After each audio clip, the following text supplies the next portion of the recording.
Let's get into a slightly more philosophical conversation. Obviously, 4th of July, yesterday in Australia, today in the United States. And a poll came out that just 38% of Americans are extremely proud of their country.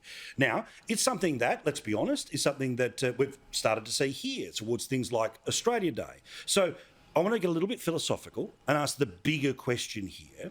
And we've seen with population changes, the rise of the millennials, the fall in the number of boomers and people of the interwar generations. The idea of being extremely proud of your country and that being an indice that is now falling, even in the flag-waving United States of America. Nick, why is that?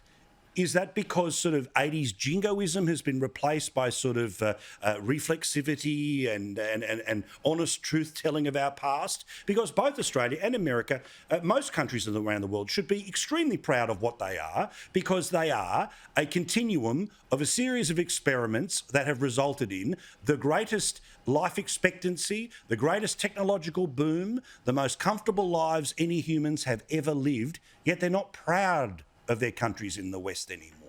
Why? Well, I feel like we could dedicate a whole hour to this one, Paul. Can I begin by wholeheartedly agreeing with you that I think we've got a lot to be proud of in Australia, a lot to be proud of in the West. We have achieved more than humanity has ever been able to achieve in all of human history.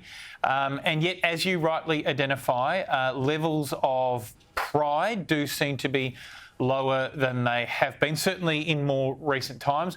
What sits behind that? Look, I think politics has become very divisive. You know, politicians win by talking others down and trying to divide society more so than used to happen in bygone times. So I think that's had a corrosive effect on people's belief in their country. I do think you have to look carefully at how these questions get asked. So if you know that the poll you're quoting tonight is a Gallup poll in the United States, and you can understand if people are asked, you know, how proud do you feel of America at the moment? For a whole bunch of complex reasons, they might not be feeling super proud. But if you ask them another question, do you think you live in a country which has a better system than, say, alternative systems? Let's compare that to, say, China. I think you'd find still a huge majority of people would say absolutely.